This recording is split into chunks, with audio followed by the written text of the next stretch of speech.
We are recording.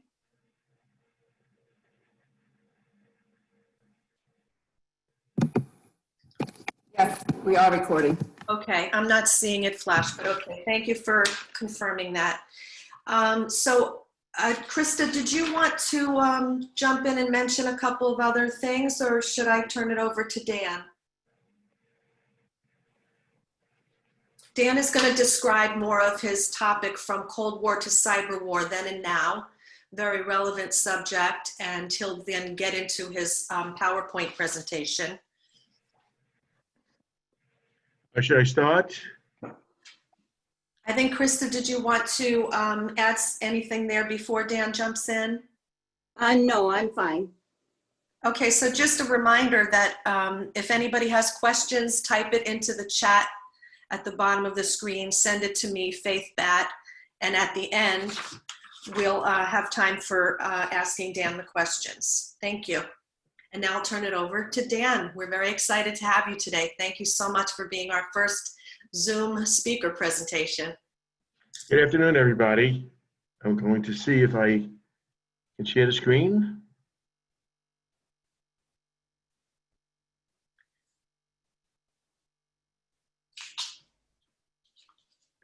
Do people see this or not? You see it now? Not yet, Dan. All right, let me try it again.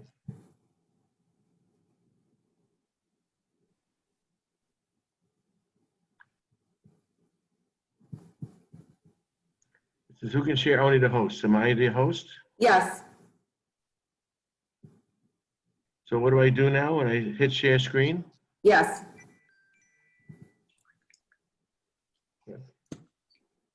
I have a technical expert here.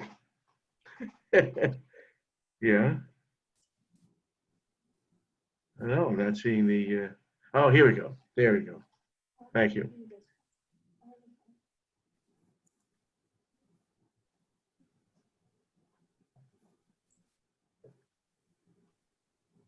Can people see that?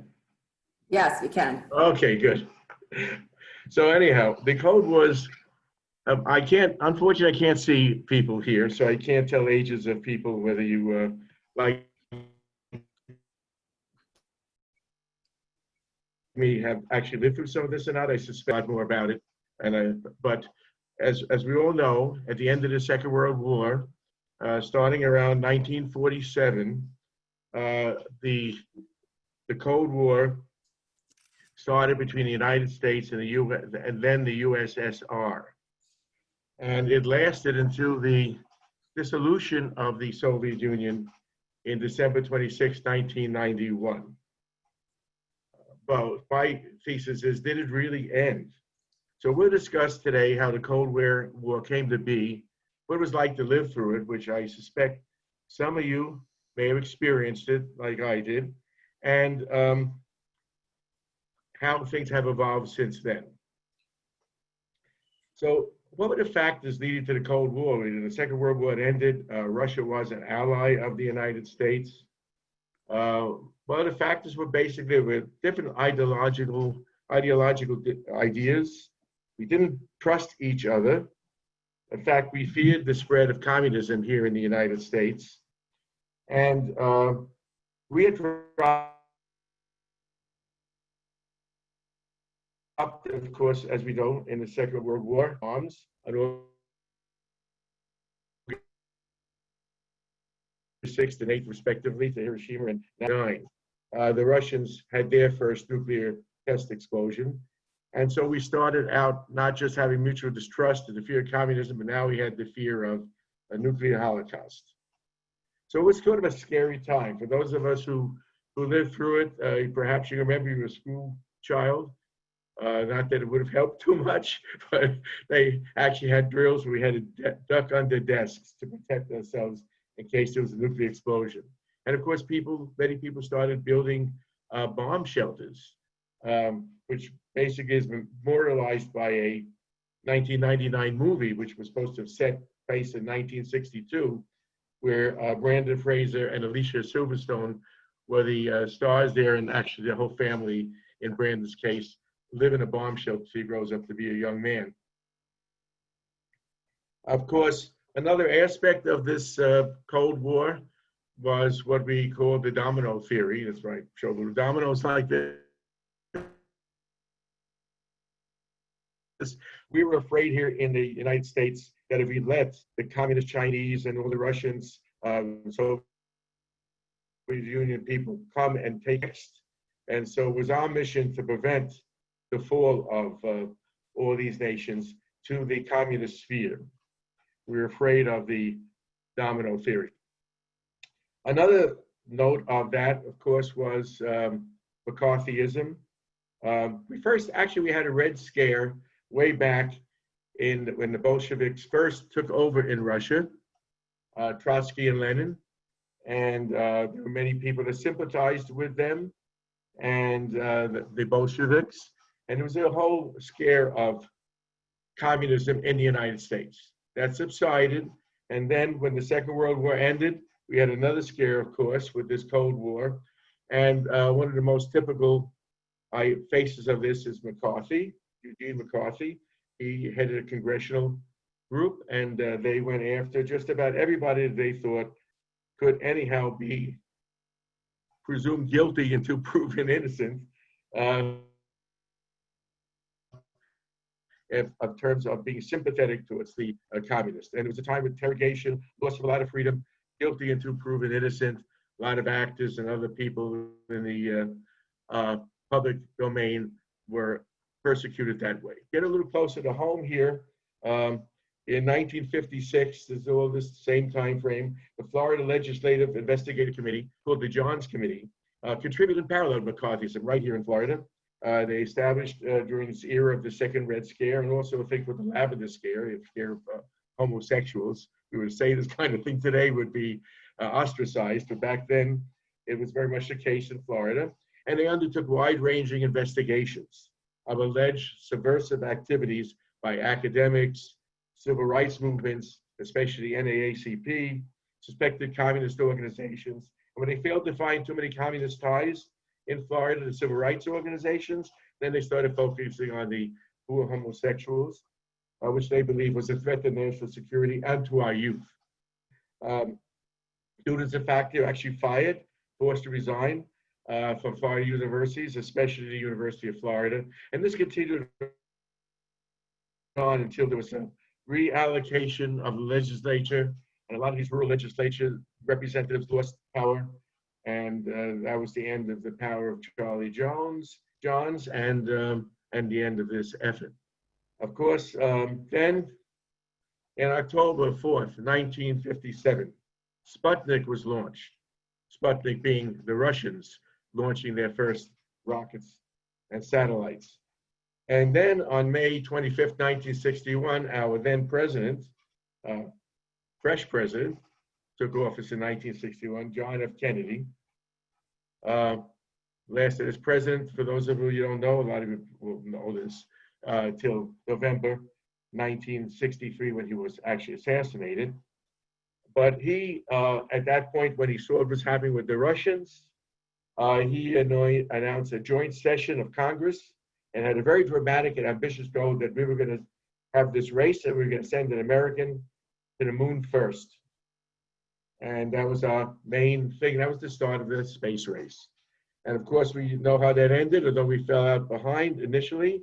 On July 20th, 1969, Neil Armstrong and two other of the Apollo 11 astronauts, Buzz Aldrin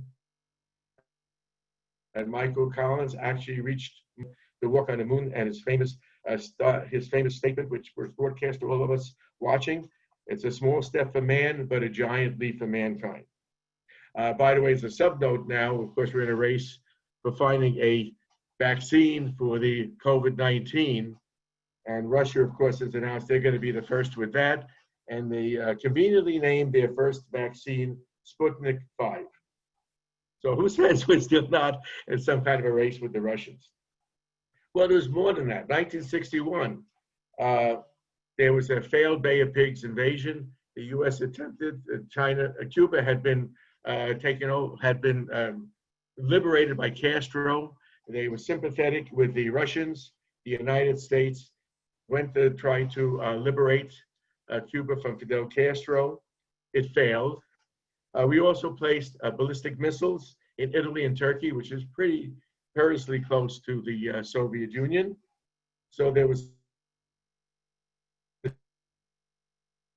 secret meeting between, in July of 1962, between Nikita Khrushchev, then the head of the Soviet USSR, and Fidel Castro, and they agreed to place nuclear missiles in Cuba, 90 miles away from the United States. Of course, the closest spot in the United States was, of course, Florida. We were 90 miles away.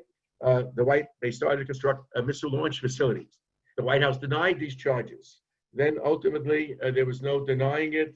U.S. Air Force YouTube actually produced photographic evidence of ballistic missile facilities. And that, of course, led to the Cuban Missile Crisis, which started in October 16th and lasted about 8 days, 8 really tense days, because this was probably the closest we ever came to for a nuclear holocaust here, a all-out war with the Russians.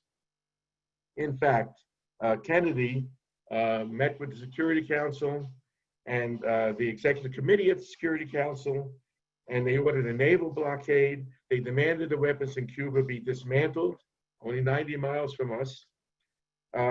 And missiles and bases started being produced and positioned, pointed towards Cuba in places like the Everglades, Carol City, west of Kendall, and all of Miami-Dade County, as U.S. officers and soldiers started marching back and forth from different encampments and tomato fields and cow pastures and the like. And anti-missiles were set along the beaches from Miami Beach all the way up to Key West, and we were really ready. Intense negotiations started. And then finally, we reached an agreement. And the Soviets agreed to publicly dismantle their missiles in Cuba under UN verification, and the US would make a public declaration they will never attempt to invade Cuba again. And we also secretly agreed to dismantle the missiles in Turkey. The blockade ended November 21st, 1962, and a Washington, Moscow hotline was established so we could, presidents and the Russian premiers could sort of talk to each other and prevent something like this happen again. I, of course, lived through this. In fact, I was working at that time on an anti-missile defense system that they had an organization called Bell Telephone Laboratory, which was the premier research association for the AT&T company, which of course no one that's still AT&T, but baby bells. Well, before there was a cyber war, you should know there was electronic warfare.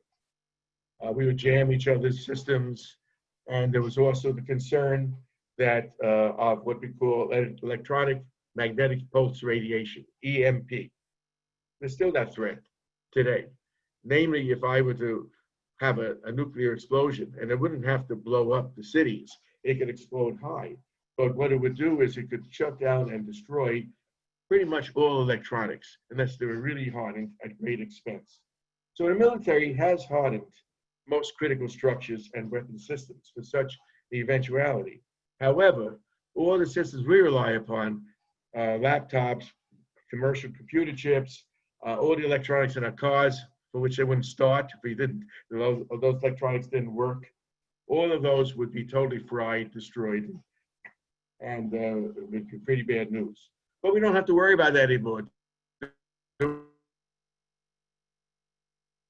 Well, maybe we do worry about the terrorists, not necessarily worried about Russia yet, but of course they, as we haven't totally dismantled our nuclear weapons yet. Okay, so then, looking at this, it grew into the thought that maybe people could actually break into computer systems and wreak havoc. So back in June 3rd, 1983, there was a movie called War Games with a very young Matthew Broderick as David Lightman.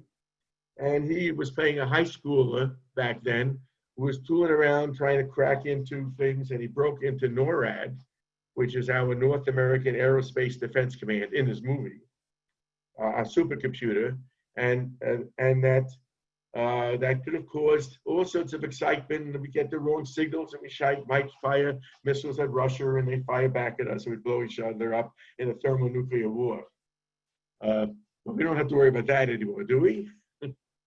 Well, more recently, in the early 2000s, the 21st century, Bruce Blair, who was a research scholar at Princeton University and held many positions in the government, advising them, claimed that nuclear command systems today operate in an intense information battleground. More than 20 nations, including Russia, China, North Korea, have developed dedicated computer attack programs, deployed viruses, computer viruses, not COVID-19 viruses, to disable, confuse, and delay nuclear command and control warning processes in other nations. And one scary example actually happened. We discovered an unprotected electronic backdoor into the Naval broadcast communication system. Now, this is an important system. We broadcasted the nuclear submarines, the US nuclear submarines. What do nuclear submarines do? They tool around back in the days of the Cold War. Now they tool around other places, in places near the Arctic, where if they got a signal that the Soviets were trying to destroy us, they'd launch nuclear warheads from those nuclear submarines. Let me say they have about 10 launch tubes or so, 100 at the most, on a nuclear submarine, but each one had a warhead that would create another 100 or so. So thousands, and pretty much every major city in the Soviet Union could be destroyed by these crews. And they undergo special training. I can tell you stories about that because I lived with the Navy in that part, and we were part of what they called the Triad. The Air Force and the Army had their roles as well in defense and offense to prevent nuclear holocaust. Well, things moved on. Then in the early 1960s, a gentleman called Paul Barron, who was working for the government, he developed this concept that rather than have what they call circuit switching voice networks, you could create much more efficient methods through data, breaking things up to message data packets. He developed this idea, which became the genesis of the internet. We weren't the only ones in the US. Donald Davies in the UK's National Physics Laboratory sort of simultaneously invented this idea of data blocks. It wasn't all that efficient back then. I mean, now we build these things in computer chips the size of my thumb, but back then they were actually big mini computers. Well, the US Department of Defense developed a proof of concept called the ARPANET, Advanced Research Project Agency Network. It's directed by a fellow named Lawrence Edwards. The mathematical work was done by a fellow named Leonard Kleinrock, who's a professor at UCLA, and it's built by Boatberg and Newman, which was not just an acoustics firm, but into these computers, and also built that, and that was built for the military, which we eventually went on and built a MILNet, a secure MILNet on this data network concept, and the National Science Foundation connected all the laboratories and the research organizations funded by them, called NSFNet. And this was just an experimental academic kind of exercise initially. Well, then around 1988 to 1993, these research facilities, of course it was also being used by DOD, the Department of Defense, began to be commercialized. That meant that gateways to the internet was connected to commercial organizations who would then sell it to the public. And by 1993, the internet was primarily privately owned. And in December 1994, there was released the first browser called Netscape Navigator. That was before Microsoft pretty much did them in Internet Explorer and then Google with its Chrome. And they were the first user-friendly web browsers that you could actually use on a computer by clicking. And that made it much more popular. And the internet took hold. Many people back then, they thought the phone companies, they built some better system, more perfect, but it was too late. The internet technology with all its imperfections was there. The only thing missing was some level of security. What was built was HTTPS, if you ever heard of that. You'll sometimes type in HTTPS and you see the little lock. That encrypted information over the internet, so I could type in my credit card numbers and pay for stuff. Okay. And that made it secure, and so it went. Now, there was an urban legend about this. Then Vice President Al Gore, in an interview when he was deciding to run for president at CNN, late edition Wolf Blitzer, actually made some sort of comment about the possibility of his having, let's say, invented, or did he say discovered the internet? And of course, all the people involved in that kind of got their jollies about that and misquoted him. We said, oh, Al Gore invented the internet, but actually it was invented back in the 60s, like I told you. Well, with the invention of the internet comes, of course, the concern about computer viruses. And when did that first start happening? Well, back in November 9th, 1988, just the threshold of this commercialization, the first virus called the Morris worm was launched. It was launched by a guy named Robert Tappan Morris.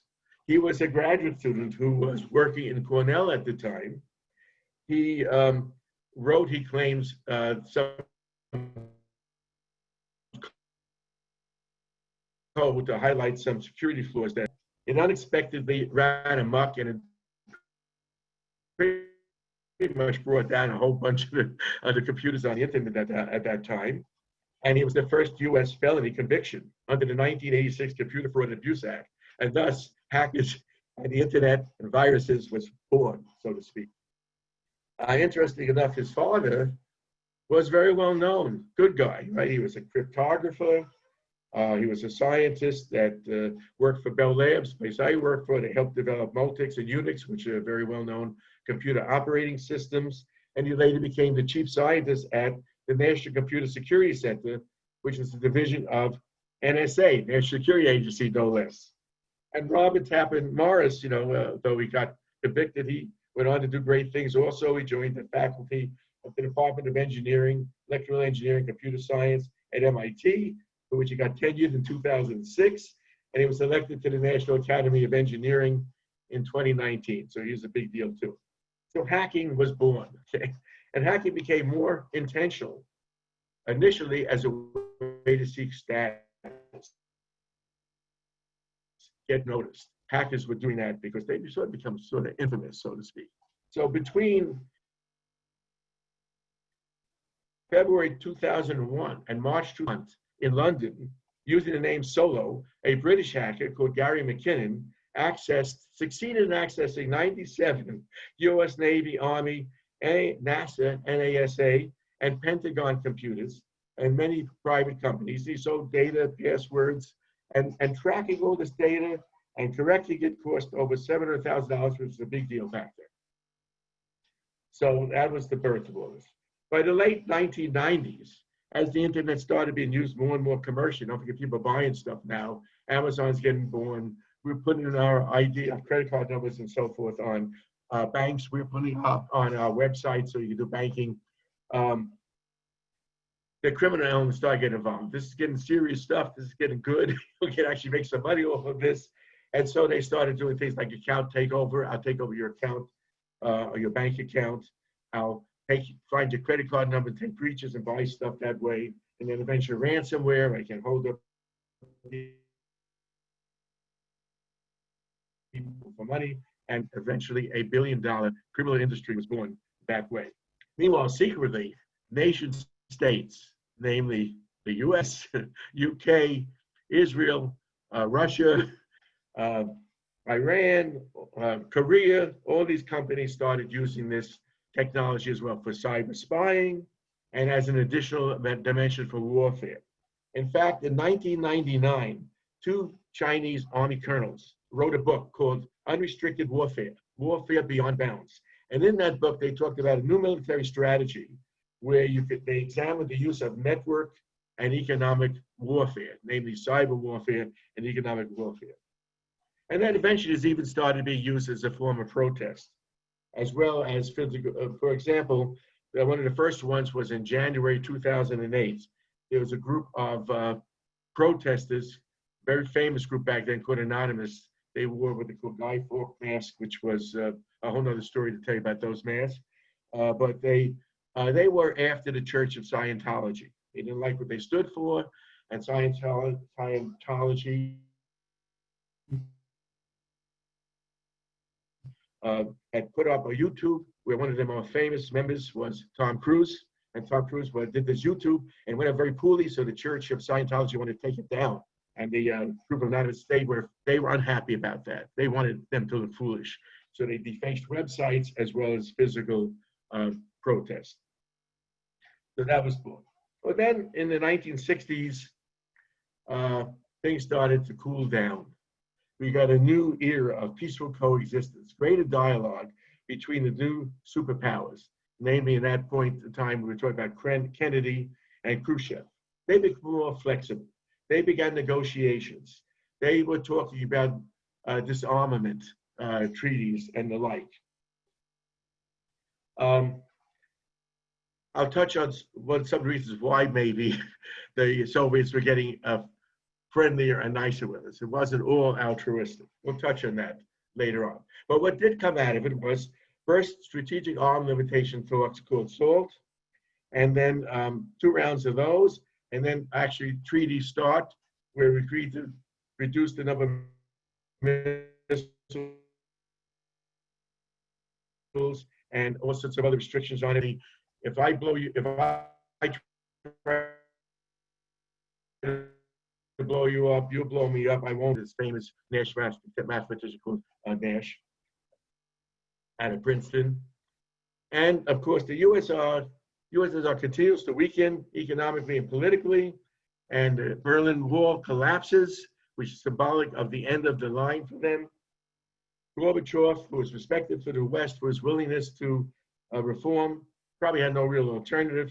His policies led up to the breakup of Eastern Europe. Why do you have no alternative? Because Russia was spending so much bloody money and they weren't as rich as the US. And to try to keep up with us, they were basically burning the money out of existence.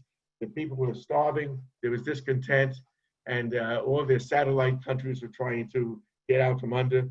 Gorbachev got severely weakened in August 19, 1991, because the hardcore Soviets didn't like what he was doing. They organized a coup while he was gone. They removed him from power, and they tried to restore the power. The new government lasted 3 days. Boris Yeltsin, who worked with Gorbachev, plays a crucial role in defeating the Soviet Union by giving more freedom to the satellite nations. He's president of the USSR December 25th, 1991, and then December 26th, 1991, the Soviet Union is dissolved.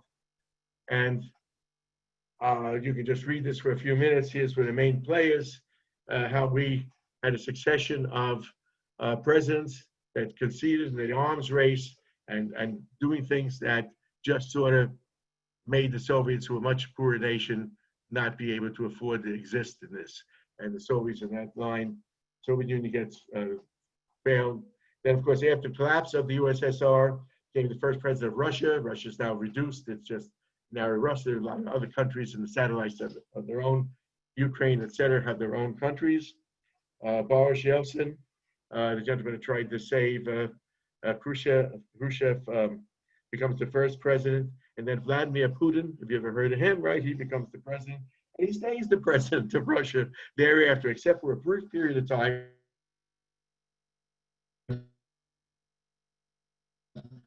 One of his henchmen, he actually went to the date in 2012. And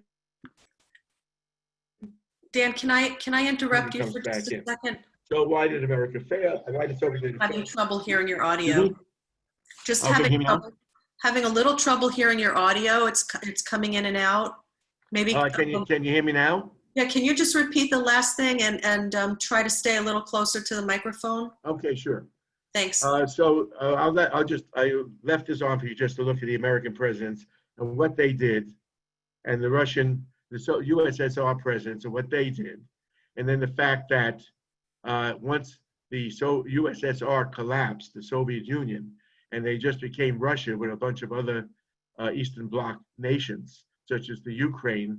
What happened then was basically Putin took over after Yeltsin, and he stayed in power. He had a henchman that took his place where they had a facade of elections, and that henchman stayed in power there for a number of years, but then Putin came back, and he's been there ever since.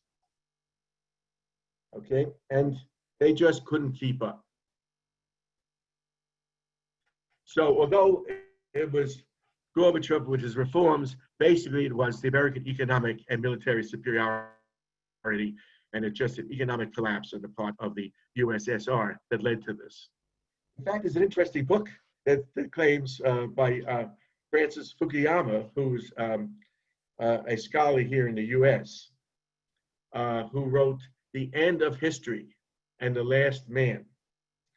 What did he mean by that? He didn't mean it's really the end of history. He meant he was influenced by a lot of philosophers such as Hegel and Karl Marx, where they defined human history as a succession, a linear progression from one social economic epoch to another. And since the French Revolution, he contends that liberal democracy, not just American democracy, but liberal democracy, period, was superior to any other alternative.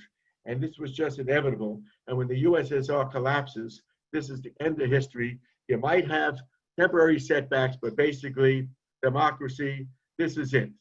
We're not going to see any other thing. It's going to always be supreme.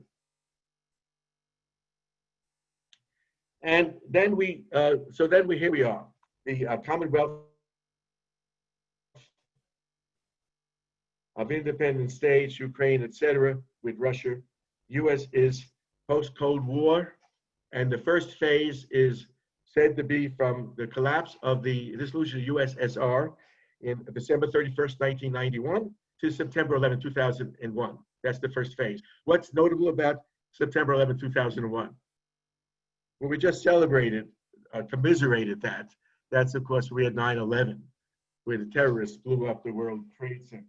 That fundamentally changed things somewhat, and I'll go back and touch on that in a second. But until that time, what we had was the US dominant politically and militarily, nobody else. And economics was the new focus among all the different countries, and it was the end of the Cold War, as we felt. China rises as a global industrial growth based on low wages.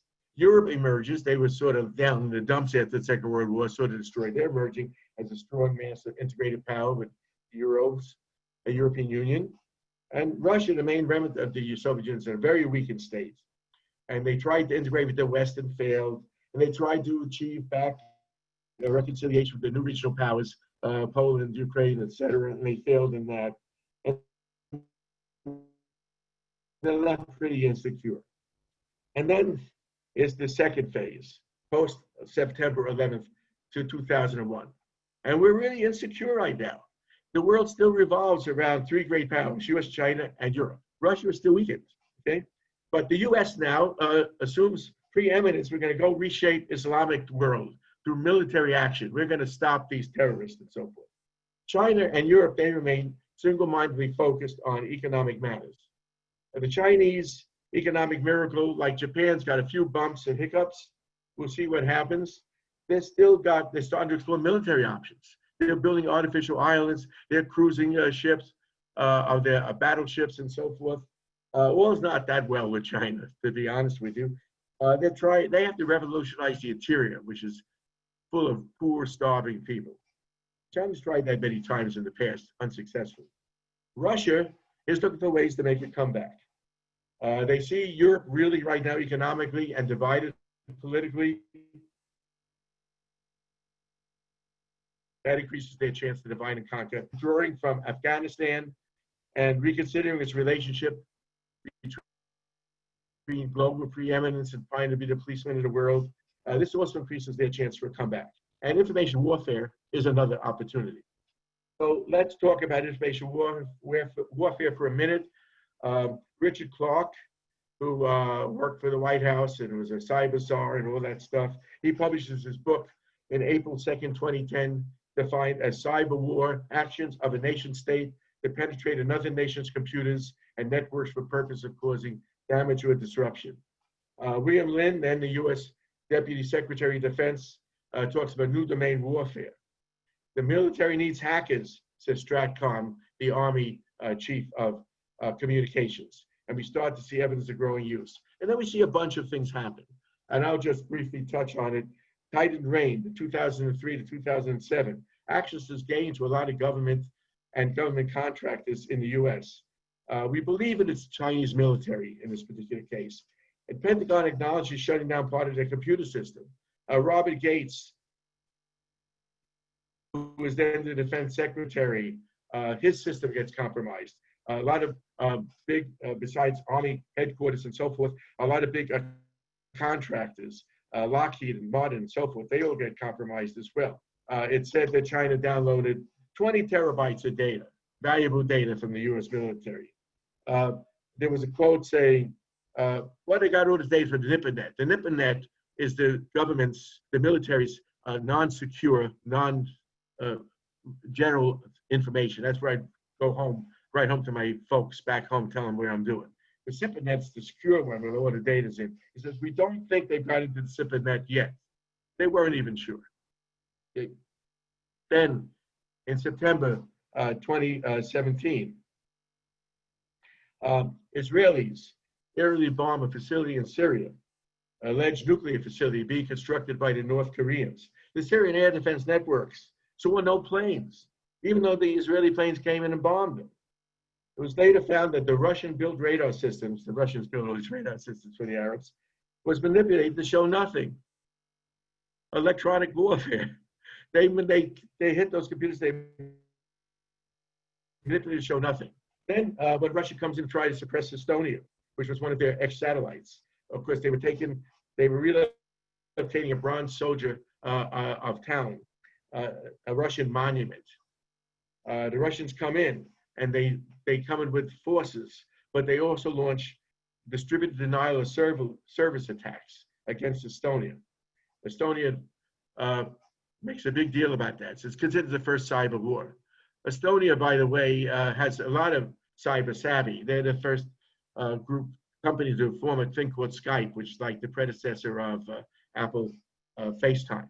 This whole idea developed by Estonia. And they use their technology as a selling point. Then Georgia. Russia accuses Georgia and brings in forces to attack, and they also bring in cyber warfare and knock down their systems at the same time. And then another system, this one, its origin was found out to be of US and Israeli origin. It was this computer virus system called Stuxnet. What makes Stuxnet famous is it's the first computer virus system that actually could physically destroy stuff, okay? This was a virus that they put into, it was targeted for the Iranian computer systems that ran their nuclear facilities that they were building. You didn't want them to build atomic bombs and nuclear facilities. So it would actually cause the system to run back and forth so many times and sort of blow up their motors and destroy their system. They had no idea this was happening back then. They just knew their systems were being exploited. And they used to do this a concept called zero-day exploits.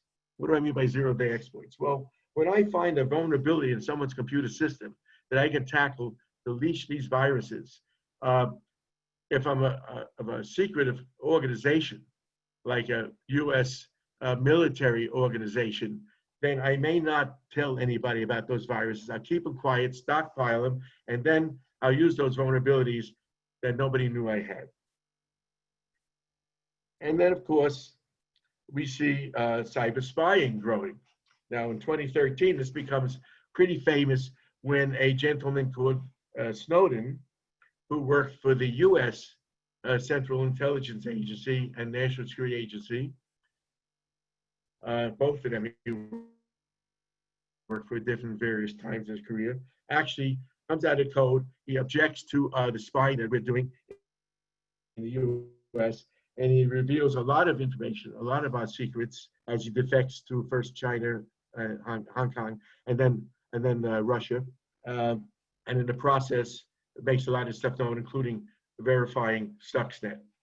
And then we see attacks against private industry.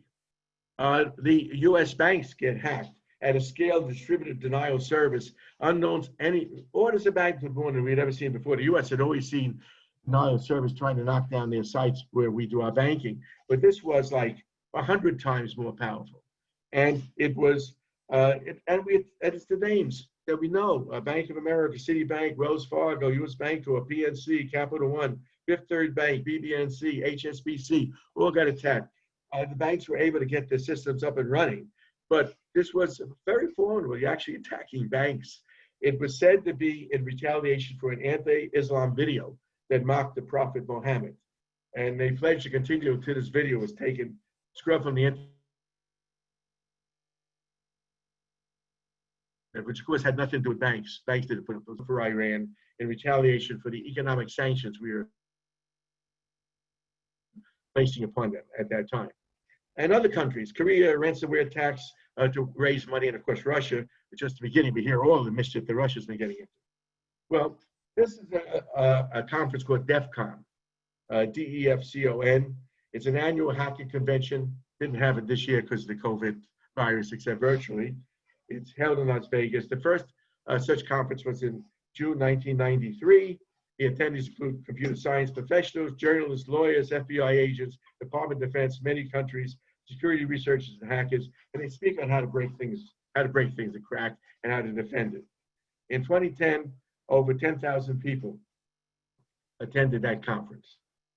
Well, as a result, this serious stuff. They should start to create cyber command. Here's the 4 cyber commanders that have already been taking place in the U.S. First was Army General Keith Alexander here in the upper right, and then Marine Lieutenant General took his place in 2014 for about a month.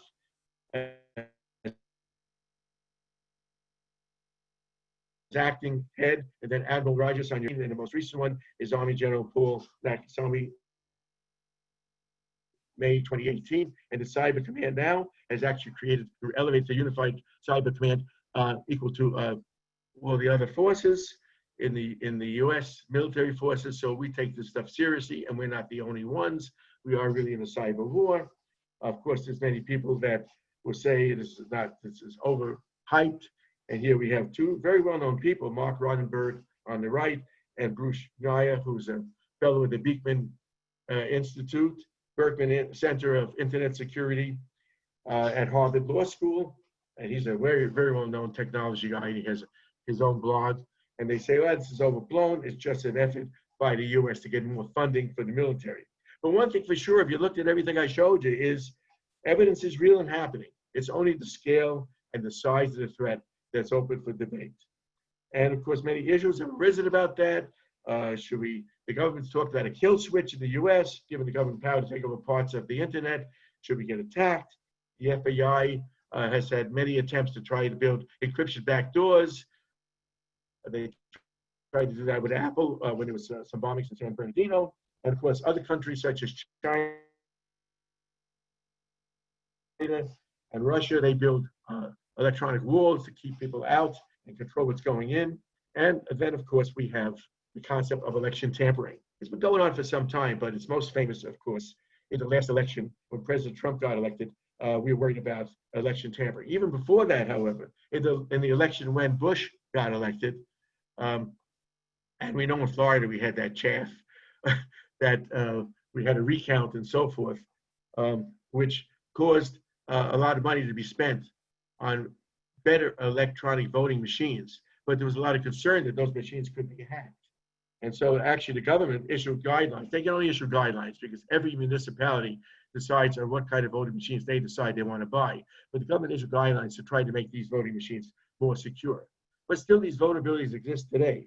And in the July 2017 DEFCON meeting, they demonstrated an ability to break into all these computer-based voting machines. That's why a lot of people have moved away from computer-based voting machines who want verified paper trails when they vote, so you can see the printout of it. But there's more than that, of course, as we know, the whole Trump election, and now again, in the little election coming forth, people complain about election tampering and people like Russia trying to turn us against each other, by creating false information on the web and getting us to hate each other. So there's a lot of concerns about that. So I just want to review a little bit what makes cyber so damn attractive for these countries, especially ones that are weaker than us. Well, what's a stealth bomber cost? $1.5 to $2 billion. What's a stealth fighter cost? These are bombers and fighters that are hard to detect by radar, and they can bomb and kill us. $80 to $120 million. What's a cruise missile cost? $1 to $2 million. What's a cyber weapon cost? $300 to $50,000. A lot less money. You don't have to be as rich. What's another feature of it? It's asymmetric. What do I mean by asymmetric? To defend ourselves, we have to defend against all the possible attack points. The attackers only have to find one weakness, one hole. That was created for convenience, and of course everybody knows what it is. So the enemy can accumulate a lot of vulnerabilities that they can use. When we gave the guidelines back in the Bush days for more secure voting machines, we said you can't build a totally secure electronic computer voting machine. It just can't be done, especially since people maintain these in the election districts. And if they can't be trusted, of course they would have their own preferences for the parties they're supporting, or the manufacturers can't be trusted, then they can't be that secure. There's another problem, called the problem of attribution. What I mean by attribution is, if someone attacks me, how do I prove who really did it? You may or may not be able to trace that attack back. I could be a bad guy, I could hide behind an Amazon server if I could break into it. You don't really know. Russia could be setting it up to look like it came from China, and just because the system might be physically in Russia doesn't mean that the Russian government authorized it. Okay, so you can't prove easily who did that attack to go after them. I can certainly prove Iran's building nuclear weapons, but I can't prove who did that attack. And nuclear weapons are easy to spot. Here's a picture on Mark. Here's a picture of a cyber weapons facility. What's it look like? It's a suburb. Boca Raton, some homes, they're working out of their homes, right? We can't really tell. But what's also scary about it is what's a critical infrastructure. It's not just military command and control. It's our banks. It's our communications. It's how we pay bills and get cash. What if we lost power? We know when we got a hurricane, we lose power. It's pretty darn scary, right? So we lose power, our house gets locked, our car won't function properly, the internet's down. It went away for a day, a week, a month. No emails, no iPhones, no e-commerce. How much panic would this create? And this is justification for war. And of course, cyber terrorists we worry about as well. And what's scary is we're increasingly making things connected. Why do we want to make things connected? Because it makes things better, more convenient, more efficient. So we connect our email and the World Wide Web and our social media and connect devices and remotely diagnose our problems, and our water meter can be read remotely. And I can turn on my coffee machine. And of course, my cars are now getting connected as well. And I can drive those automatically one day. So there's a growing demand for more of this. But the problem is that as we get this growing demand, we become more vulnerable. And of course, that asymmetry plays because in a country like the US and the UK, we're very rich, we're connected like this. A country that's got less of this kind of dependence is less vulnerable.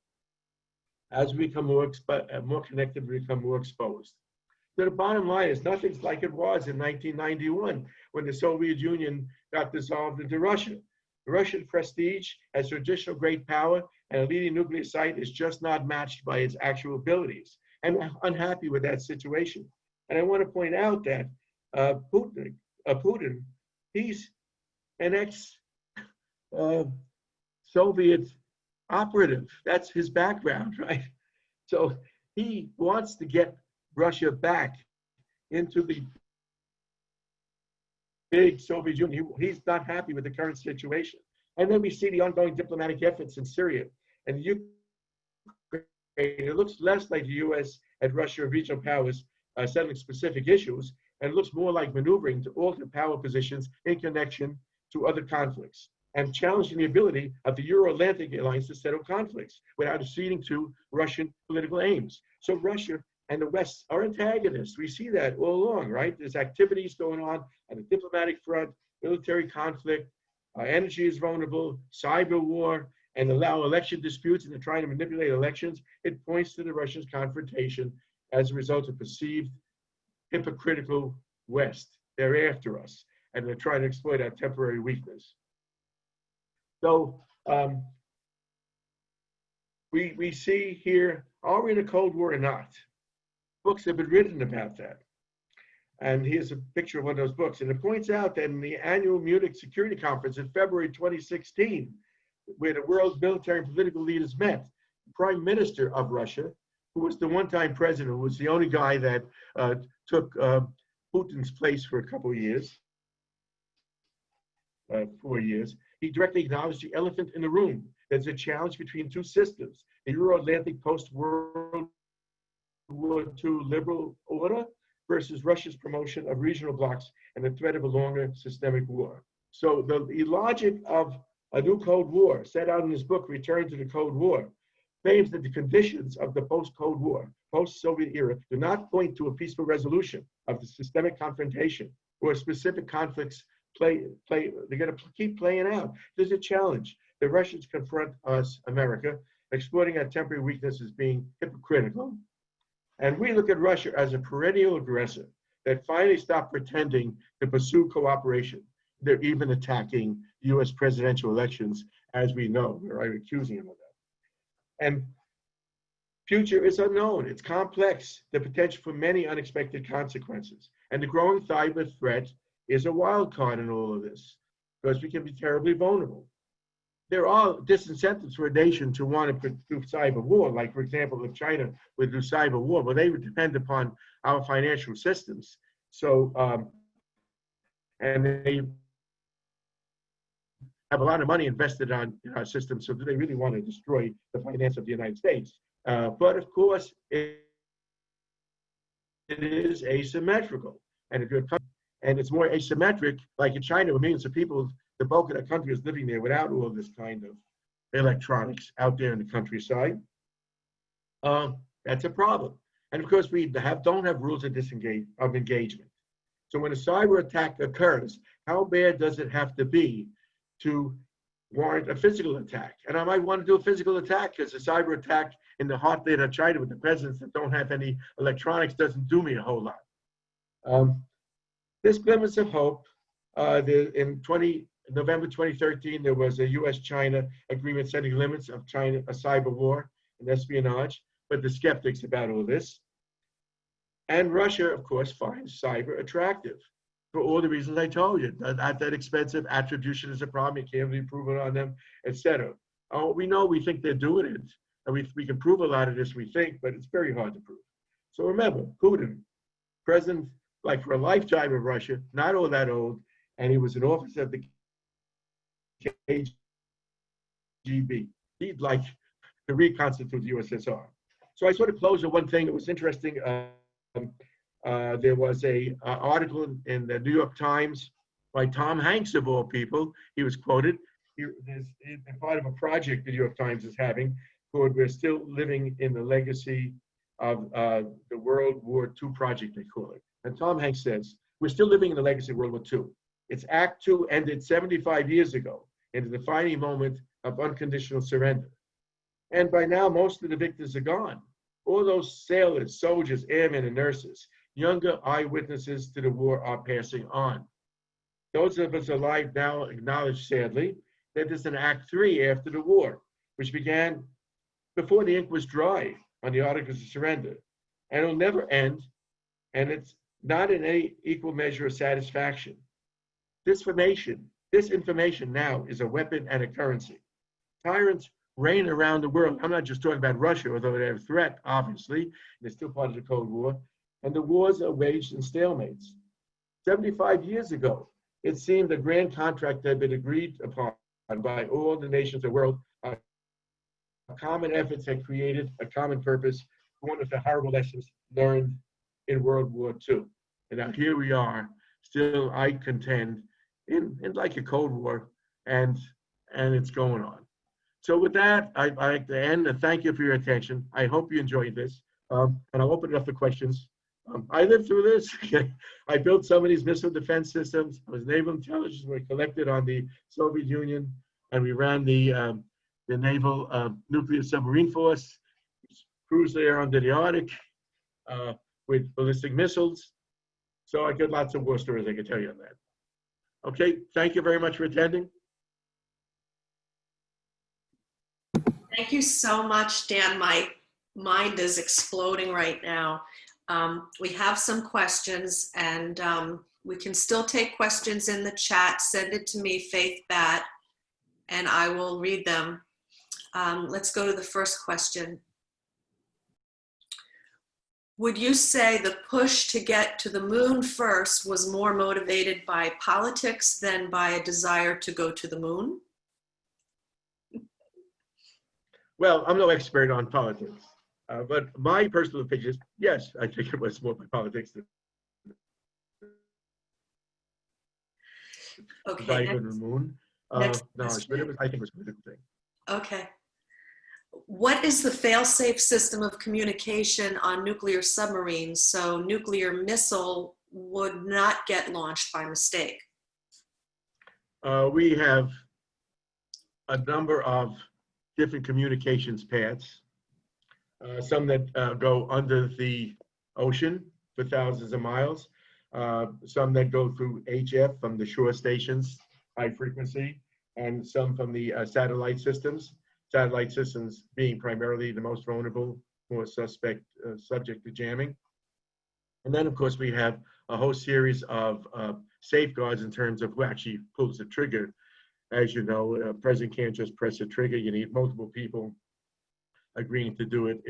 It's not a trivial system to have that. And of course, we have these hotlines. Of course, we have the hotlines with countries that I would say are somewhat rational, right? I mean, Russia, even though they'd like to get back, that we can blow them up and destroy them. They wouldn't want to do this. Some of the terrorists and those kinds of organizations, I would hardly call some of them rational. You never know. Any other questions? Yeah, here's another question, Dan. Did Iran try to retaliate against the US and Israel in response to the Stuxnet virus attacks? Yeah, of course they did. They, among other things, they started beefing up their cyber capability. A lot of us would probably say they're nowhere near yet as good as the US, UK, Russia, or Israel, but they're rising in their capability, and they certainly have been doing things like that. And one was the case I told you where they actually launched these distributed denial of service attacks against the US banks. They've also stolen a lot of the code. By this point, thanks to Snowden, a lot of this virus code is now publicly available by all the nations. Wow. Any other questions? Yeah, here's, I think this might be our last question, unless anybody wants to send one in quick before we wrap it up. Dan, how do you, I don't know if you want to answer this, Dan, but how do you start a cyber attack? Do you need inside information to find the communication system network you want to attack? Oh, okay. Well, there's a long story there. I'll try to make the long story short. Okay. You do a lot of surveillance, just like you would if you try to launch a military attack. So you're constantly probing different people's systems and learning about their systems. You could even have moles in those organizations. Why not? I have bad guys working for banks and working for government institutions and so forth. They're collecting a lot of information. So by the time I'm ready to launch an attack, I have a lot of information. And I've also probing and I'm finding about the weaknesses, what level of patching is done. You know, surprisingly enough, although a lot of these are very sophisticated, most attacks are done on computers that just don't have the patches for the vulnerabilities you already know about. Yeah. I don't know if you're familiar with Equifax, a big credit reporting company, and they of course got violated, and all your credit scores and all your social security numbers, everything became vulnerable. Where Equifax was found didn't really have all their systems up to speed in terms of just the vulnerabilities we know about. So they do all that surveillance, they do all that stuff, and then they attempt to break into the system. Usually, the easiest way is by things that if you practice good, what we call cyber hygiene, you can protect yourself against. And just like if I wear a mask, right? So if I send you an email with a link or an attachment, and I don't know who you are, I want to be very careful not to click on those, because if I click on those could be launching a virus that runs on your computer.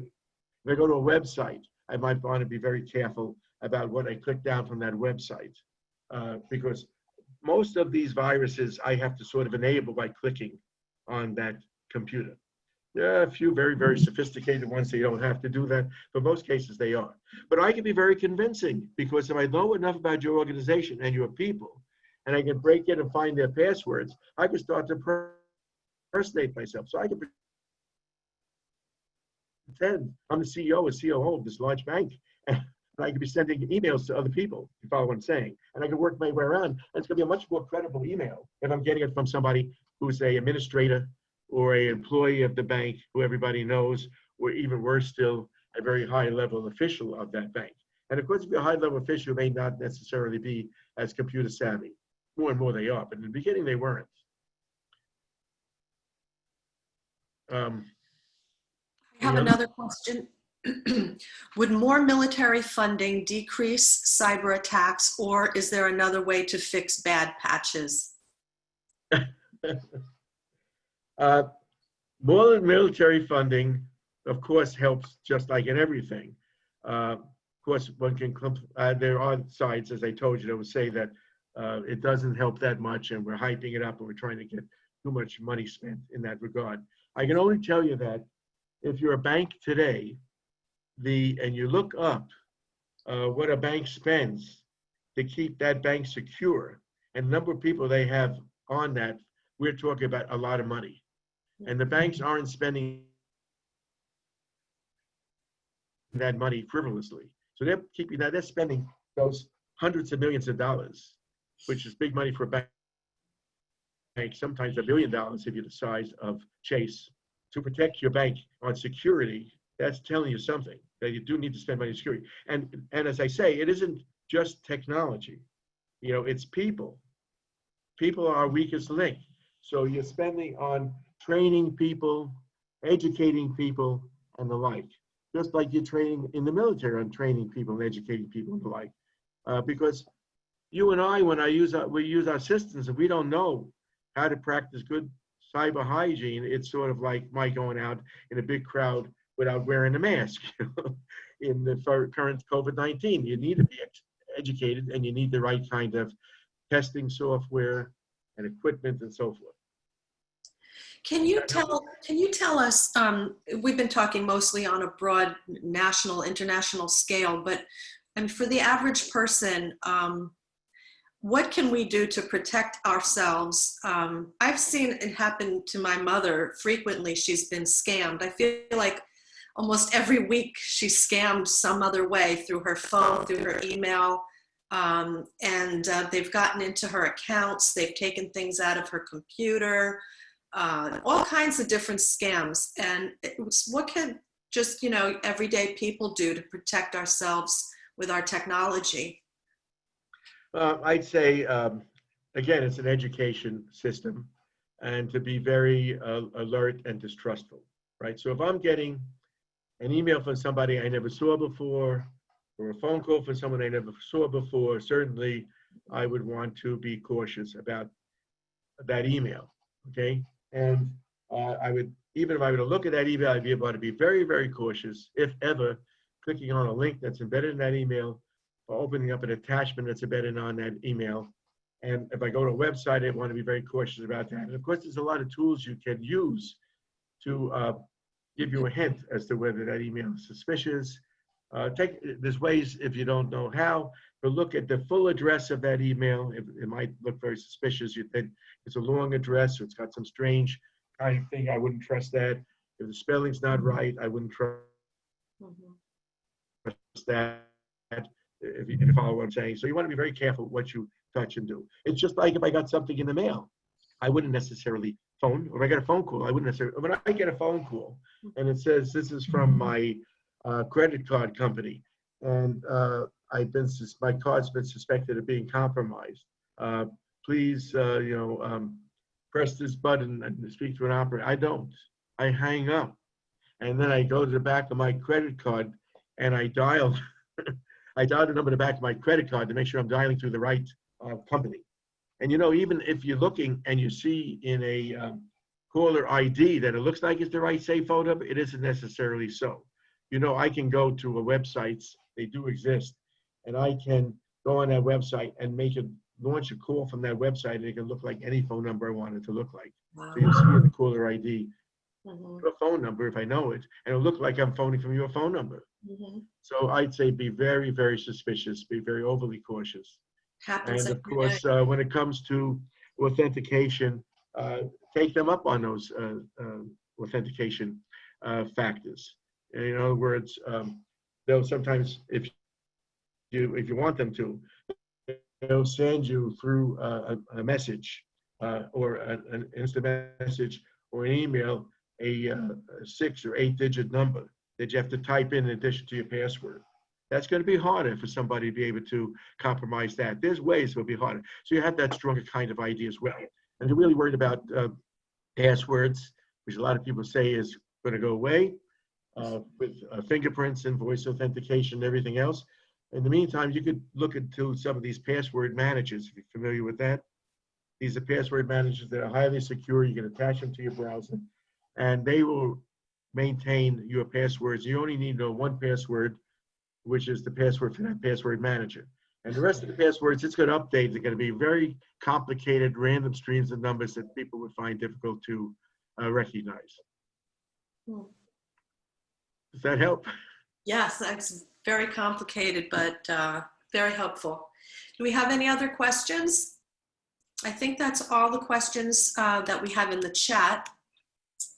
So Thank you so I much. would like, I wanted to say thank you very much. I was very impressed with the Cold War section, especially because my parents used to tell us about hiding under desks, and we never really. We'd come home and say we had a fire drill. They'd say, well, at least you didn't have to hide under your desk waiting for a missile attack. Well, I'll tell you one more story about it before you leave. So it turned out that at one time we actually were building in the U.S. under contract to the Army and the Air Force, where we would launch these. We would detect from a satellite system when a missile would get launched from Russia through its plume from satellites. And then when that missile would start to enter the atmosphere in the U.S., we were actually building huge phased array radars that could detect that coming in, discriminate between the decoys and the missiles, and fire off interceptor missiles that would destroy those missiles before they hit our atmosphere. And you should know that Florida had hired Martin Marietta, who was called the defense contractor in Orlando, because they were the only contractor in Orlando back then. There was no Disney World back then. And they were building those interceptor missiles there in Orlando. And of course, because of the connection with we would have annual meetings where I was on the defense side. So we talk about how we're going to detect and destroy those incoming missiles. And then the Air Force guys will talk about how they're going to evade our detection. And we meet every year and then we go back to the drawing board to upgrade our defense systems and offense to get around it. And a lot of this all took place in Florida, of course. Cape Canaveral and Orlando being the main places. mhm. Oh, that's very interesting. And Boker, that's a whole other story. He developed the radar to detect the submarines during World War II. I think we all know that story, right? Yeah, we I heard that. think you had a speaker talk about that. Well, I guess that ends our presentation. Thank you so much. And Krista, did you want to say a few words before we all logged off? All I want to say is a fantastic first program, and thank you so much, Dan. And for everybody who attended, thank you and welcome back. Go to the library. Bye-bye. Thank you. Thank you, everybody. Thanks, Dan. It was great. Thank you. Take care, everyone. See you next time.